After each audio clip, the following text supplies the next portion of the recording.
Salmo 121, nós vamos enfatizar o verso 1 e 2 na noite de hoje. Diz assim a palavra: elevo os meus olhos para os montes, de onde me virá o socorro? O meu socorro vem do Senhor, que fez o céu e a terra. Amém? Diga mais uma vez, vamos repetir juntos. Repita após mim: elevo os meus olhos, para os montes. De onde me virá o socorro? O meu socorro vem do Senhor, que fez o céu e a terra. Amém? Muito bem. O tema dessa noite preste bem atenção, o desafio de uma vida sólida em uma sociedade líquida. O desafio de uma vida sólida em uma sociedade líquida. Essa é uma palavra, irmãos, a respeito de nós entendermos a nossa verdadeira guerra. Há uma guerra acontecendo, porém as pessoas não têm entendido em que campo de batalha ela se trava, não têm entendido com quais armas se luta essa batalha, essa guerra, e não têm entendido contra quem essa guerra precisa ser travada. Amém? Repita após mim: o desafio de uma vida sólida em uma sociedade líquida. Amém? Hoje eu não estou transmitindo ao vivo, mas estou gravando, e depois nós vamos estar colocando lá no YouTube a verdade em destaque, tá bom? Nessa semana, irmãos, um colega compartilhou um vídeo num grupo que eu faço parte. E esse vídeo, o irmão Paulo mostrava uma completa aberração, uma completa anormalidade. Eu diria mais, uma completa blasfêmia acontecendo num ambiente de igreja, debaixo da autoridade, da tutela de um suposto sacerdote, de um suposto ministro. E o que é pior, irmã Joseli, sendo aplaudida pelas pessoas dentro daquele ambiente de culto. E essa aberração, irmãos e irmãs, que eu nem vou nomear aqui, ela tem se tornado cada vez mais parte daquilo que tenta se impor às pessoas nessa era pós-moderna que nós estamos vivendo. Se ninguém ainda te disse, nós já passamos da modernidade. Nós estamos vivendo numa era que os estudiosos da vida, das relações humanas, das sociedades humanas, passaram a definir nesse século 21 de era pós-moderna, ou seja, depois da era moderna. E nessa era pós-moderna,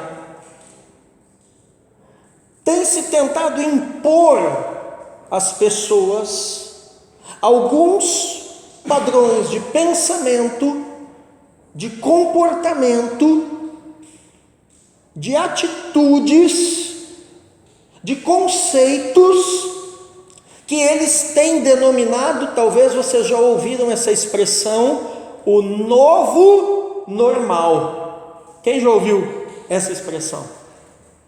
Isso agora é o novo normal, né? Principalmente agora depois da pandemia, essa expressão se popularizou. Mas na verdade esse novo normal, de normal não tem nada.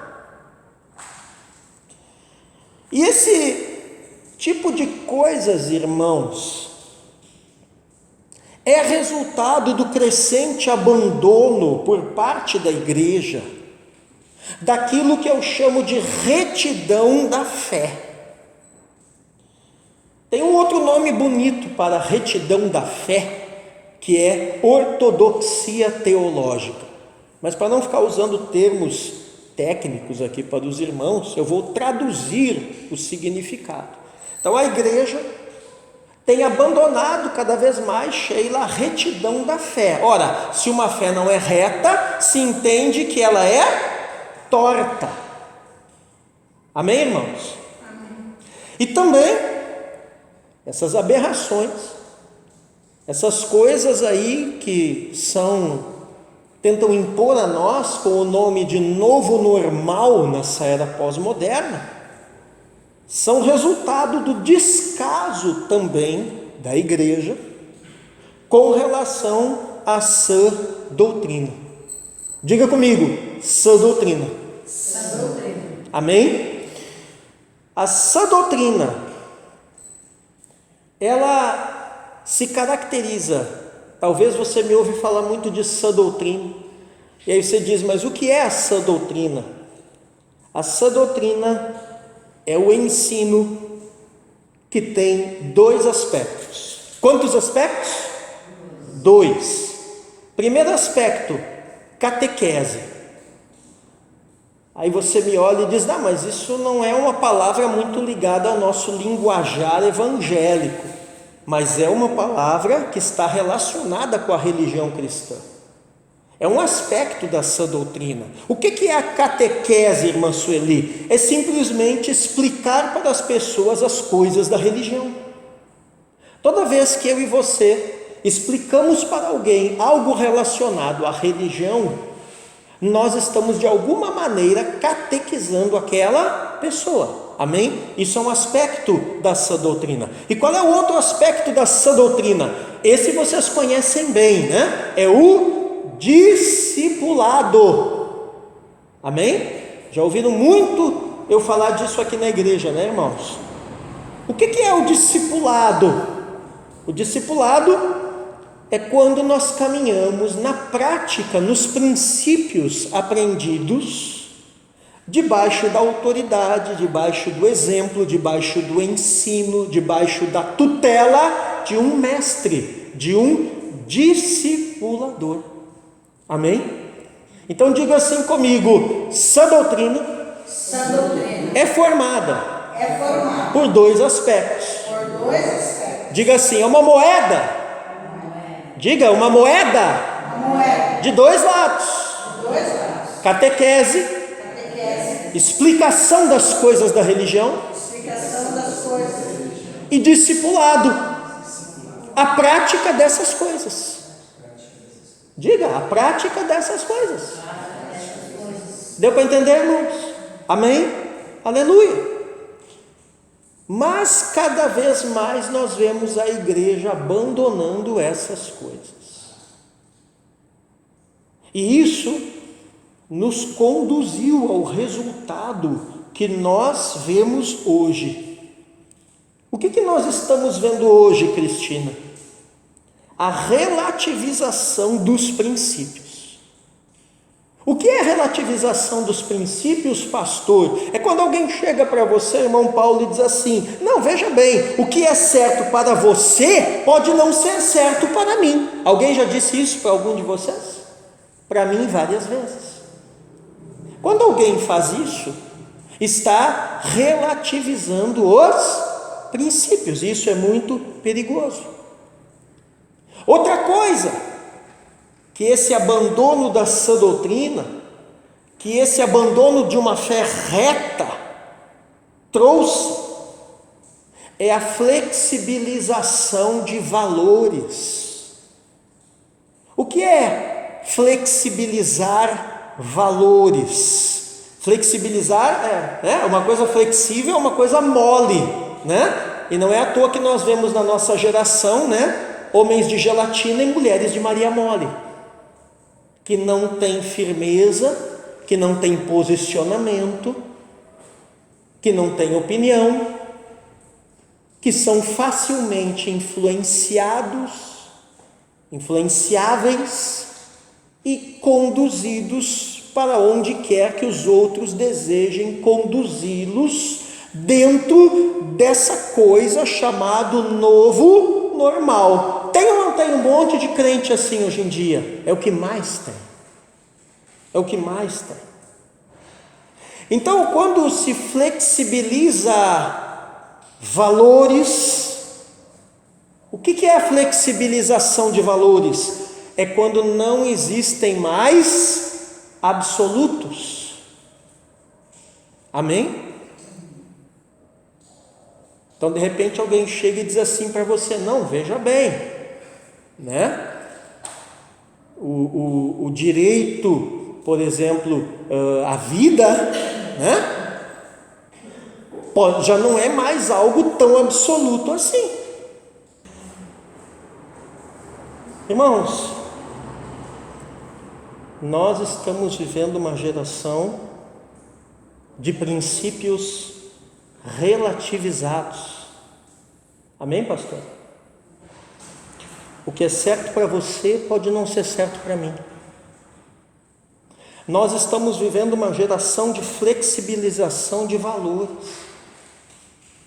E você vê isso todos os dias nos telejornais por aí, na conversa das pessoas por aí. Amém, irmãos? E essa conduta, você está me ouvindo falar essa ministração, você está pensando, mas aonde que entra a Bíblia nisso? Já vou te mostrar. Essa conduta é muito conveniente àqueles que amam o pecado. Esse negócio de relativizar valor, de flexibilizar princípios, é muito conveniente àqueles que amam o pecado e àqueles que são amigos do mundo. Abra sua Bíblia em Tiago capítulo 4, verso 4, versículo bem conhecido. Tiago capítulo 4, verso 4. Abra aí sua Bíblia. Aleluia. Diz assim: gente infiel, vocês não sabem que a amizade do mundo é inimizade contra Deus? Aquele, pois, que quiser ser amigo do mundo, se constitui, diz a Bíblia, ou se torna inimigo de Deus. Diga comigo: amizade do mundo. Vamos lá, irmãos. Amizade do mundo é igual inimizade com Deus. E isso foi predito nas Escrituras. Veja aí na sua Bíblia, 2 Timóteo, vamos dar uma caminhadinha na Escritura aqui, irmãos. Segunda Epístola de Paulo a Timóteo, capítulo 3, versos 1 a 5.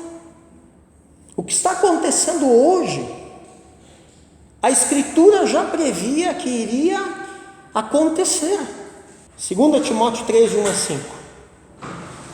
Mas você precisa saber disto: nos últimos dias sobrevirão tempos difíceis. Mas você precisa saber disto: nos últimos dias sobrevirão tempos difíceis. Como serão os tempos fáceis? Não, difíceis.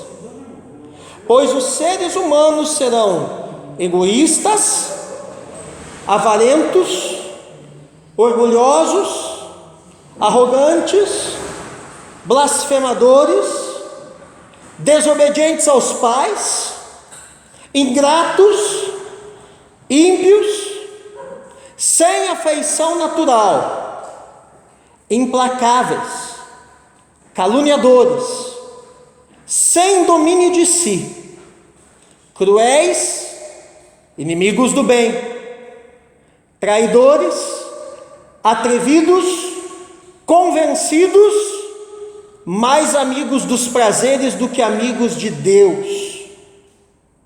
Verso 5, 2 Timóteo 3, verso 5: tendo forma de piedade, mas negando o poder dela, fique longe também destes. Amém? Amém. Olhe ainda na sua Bíblia, Romanos capítulo 1, veja lá, Romanos capítulo 1, verso 28 ao 32, aleluia,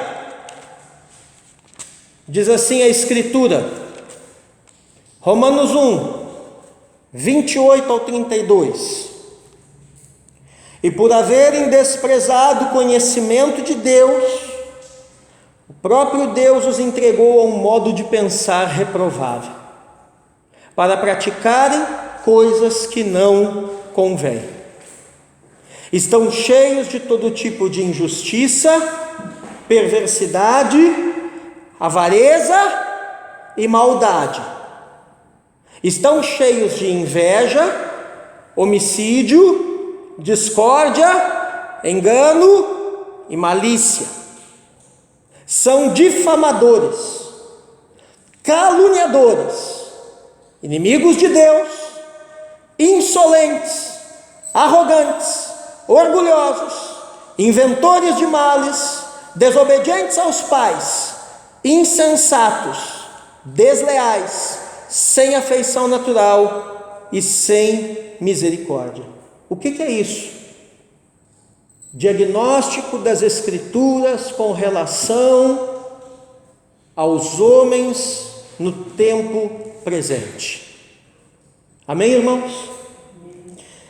E apesar do seu tamanho, vemos muitas vezes que a igreja perdeu o seu papel principal na definição dos rumos da civilização ocidental, que foi pela igreja fundada. E quando se deu isso? Quando a igreja abandonou o seu mandato educacional.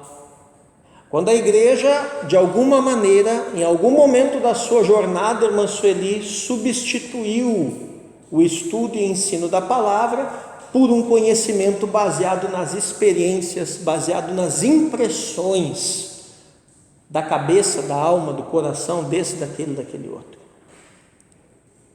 O que nós precisamos entender nessa noite, irmãos? Onde a verdade deixa de ser ensinada, o engano passa a ser exaltado. E por fim, o engano vai substituir a verdade com uma outra coisa que vocês muitas vezes ouvem falar: verdade paralela. O que é uma verdade paralela? Nada mais, nada menos do que um engano que surgiu com máscara, com cara, com jeito, com fantasia, com aparência de verdade absoluta. E o engano, ele anda de mãos dadas com o amor ao pecado. Temos vivido uma geração de muita gente que ama o pecado. E a Bíblia é clara: quem quer ser amigo do mundo constitui-se inimigo de Deus. Não tem como eu ou você, qualquer um, ser amigo de Deus e amigo desse sistema de coisas desse mundo ao mesmo tempo. Então nós vemos uma inversão, irmã Joseli, no ensino. Uma inversão no raciocínio da igreja, e não só no raciocínio da igreja, no raciocínio de muita gente, de um modo geral. E isso em busca de uma maior aceitação. Isso na tentativa de seguir, deixa eu usar uma outra expressão aqui que você já ouviu muitas vezes por aí, o politicamente correto dessa geração pós-moderna. Então, na pós-modernidade, que é a era que nós estamos vivendo, líquida, a igreja se dissolveu em muitas áreas. E é contra essa dissolução de valores, é contra essa dissolução de crenças cristãs que nós precisamos, irmãos, lutar hoje, se queremos que os nossos descendentes tenham um futuro amanhã. Amém? A sua luta de hoje pelos princípios e valores de Deus nessa geração, nessa sociedade, não é por você mesmo, é pelos seus descendentes no amanhã, seus filhos, netos, bisnetos, enfim. O seu posicionamento, a sua postura hoje vai definir a vida da sua descendência amanhã. Amém? Quantos estão me entendendo? Estou indo bem devagar para os irmãos entenderem. E aí que entra o Salmo 121. Você ouviu até agora e pensou assim, mas o que isso tem a ver com o Salmo 121? O Salmo 121 revela, irmã Sueli, que os nossos pés têm que estar no chão, mas os nossos olhos, o nosso foco tem que estar nos céus, tem que estar nas coisas espirituais.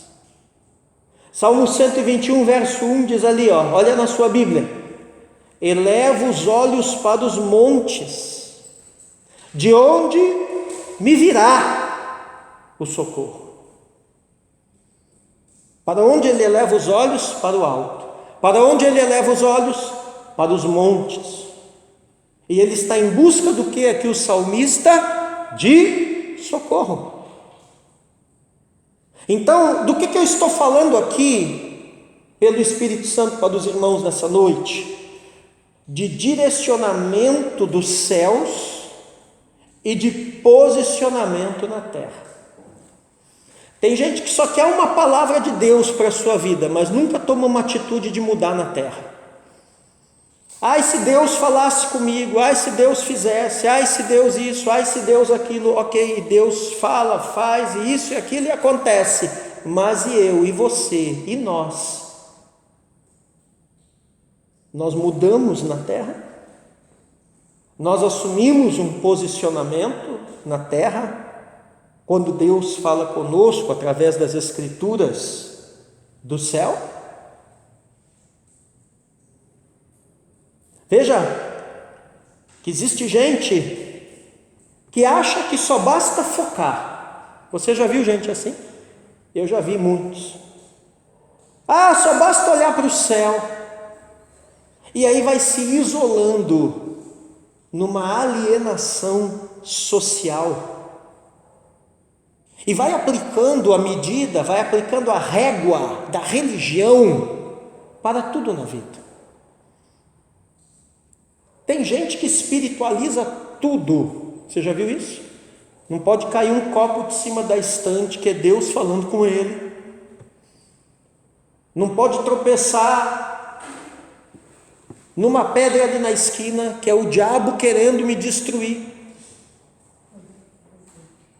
Gente que espiritualiza tudo, irmãos. Gente que joga toda a responsabilidade nas costas de Deus ou nas costas do diabo, mas ele e ela não assumem posicionamento nenhum.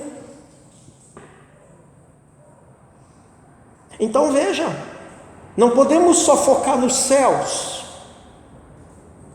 não podemos aplicar a régua, a medida da religião para tudo.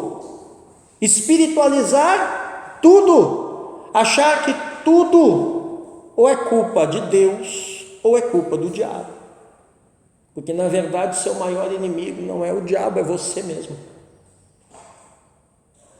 Existe um inimigo muito pior que o diabo, que peleja contra você, e é você mesmo, nas suas paixões, nas suas carnalidades, nos seus pecados, nas suas iniquidades. E cada um tem a sua luta. E a Bíblia diz que Deus não dá prova maior do que aquela que você possa suportar, mas que com aprovação também dá o livramento. Mas para o livramento acontecer, tem que posicionar. E outros Outros fazem o caminho contrário, Sheila. Eles entram num ativismo neste mundo. Você já viu gente assim? Que tudo que vai decidir na vida não consulta Deus para nada. Por quê? Porque ele acha que a vida dele, o sucesso ou fracasso de alguém, está pautado na força do seu próprio braço.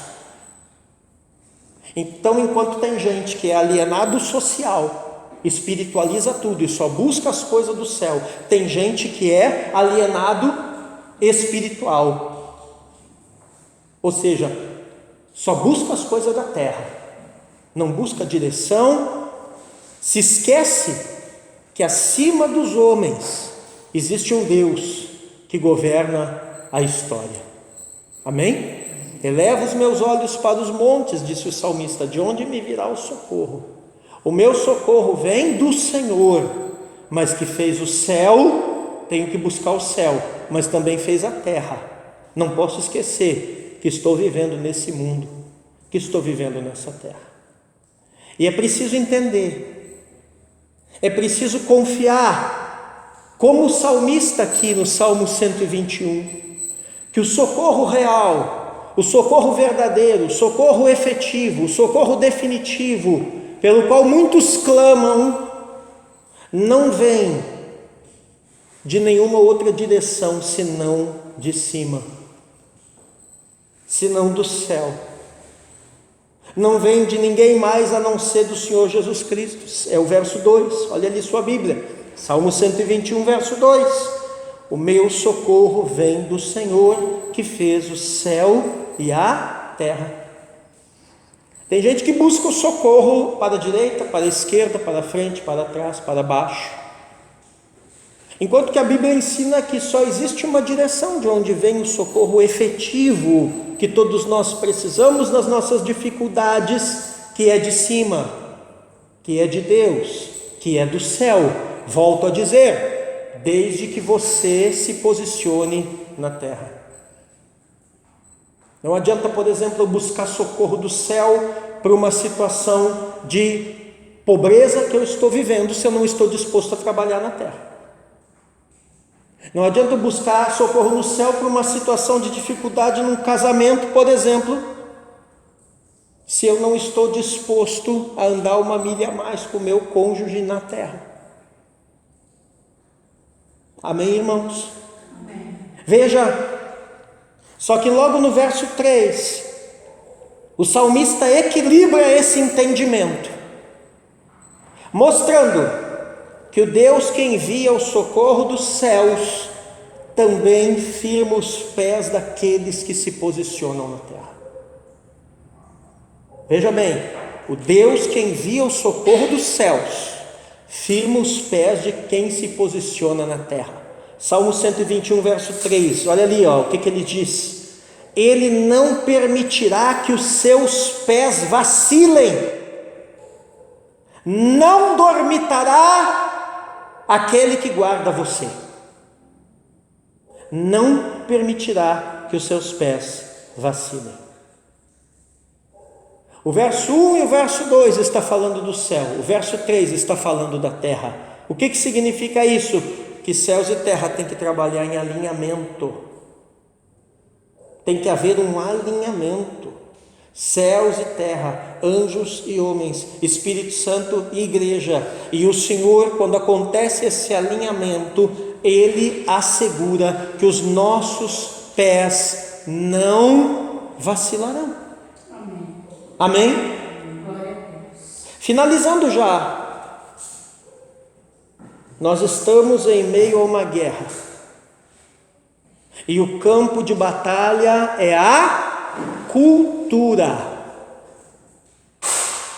Trata-se de uma guerra cultural. Amém, irmãos? Amém, irmãos? Cultura do céu contra a cultura do sistema desse mundo caído de coisas. Cultura do céu contra a cultura da terra. E guerra cultural, irmão Paulo, não se vence do dia para a noite. Não se vence com política, não se vence com militarismo, não se vence com legislações e etc, etc, mas se vence com o estabelecimento de uma contracultura. O que nós precisamos trabalhar para estabelecer a contracultura do céu na terra? Princípios e valores da palavra de Deus, começando na nossa própria vida, nossa própria casa, nossa própria família, nosso próprio dia a dia. Então a igreja precisa ser levada de volta ao caminho pavimentado por Cristo, pelos apóstolos, pelos ofícios ministeriais do passado. Veja que enquanto a igreja andou assim, irmãos, no passado, era a igreja quem pautava a civilização, era a igreja quem definia os rumos, os padrões, os valores, os princípios da civilização. A história mostra que a igreja fez isso até mesmo com aqueles que eram chamados de bárbaros. Mas hoje, o que nós temos visto? Uma inversão. Eu não sei se você tem essa impressão, mas eu tenho. Às vezes parece que os bárbaros de hoje, os neopagãos de hoje, é que procuram pautar as coisas da igreja. Querem pautar as coisas da igreja, as suas coisas, as minhas coisas, as nossas coisas. E eles usam um vocabulário, irmão Paulo, aparentemente inocente. Palavras, expressões distorcidas do seu verdadeiro significado contextual. Quem aqui já ouviu, por exemplo, a palavra inclusão? Nós estamos na era da inclusão, na era da, quer ver outra palavra? Tolerância, na era da sociabilidade, na era da, outra expressão, missão integral, na era da libertação, na era da pluralidade. Essas e muitas outras expressões têm sido usadas, irmãos, distorcidas do seu verdadeiro significado pelos neobárbaros, os neopagãos que estão tentando invadir a igreja para querer ditar, para querer pautar como nós cristãos devemos viver o evangelho, devemos viver a nossa vida. Uma vez alguém disse assim para mim: mas você tem que entender que a atual sociedade é plural. Outra expressão fora de contexto. Eu disse sim, a sociedade pode ser plural, mas o reino de Deus é singular, é único. E Deus não vai mudar isso para acomodar os conceitos, as ideias, as atitudes, os estilos de vida confortáveis aos homens. Lucas 9:23, está bem claro ali no Evangelho, Jesus dizia a todos: se alguém quer vir após mim, negue a si mesmo, tome a sua cruz e siga-me. Amém?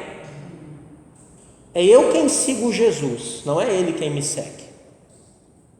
É você quem segue Jesus, não é ele quem te segue.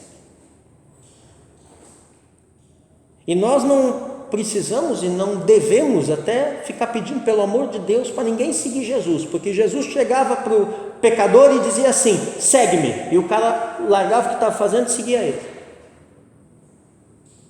Vivemos uma era de desculpas, vivemos uma era de argumentos, mas argumentos humanos não cabem no reino de Deus.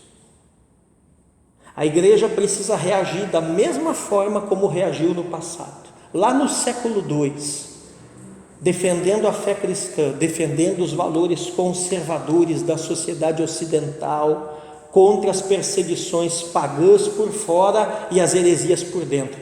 Não é o que está acontecendo hoje? Perseguições por fora contra a igreja e heresias por dentro. Por que muita gente talvez já nem frequenta mais culto? Sabe por quê? Porque fica ouvindo tudo quanto é heresia através da internet, dentro de casa. Porque fica dando ouvidos, irmão Paulo, a tudo quanto é tipo de vozes. E a Bíblia diz que há muitos deuses e muitos senhores, mas um só Deus e Senhor verdadeiro, que é nosso Senhor e Salvador Jesus Cristo. Ora, se a igreja venceu no passado, a igreja pode continuar vencendo hoje. Amém? Amém. E as armas que a igreja usou no passado continuam válidas hoje.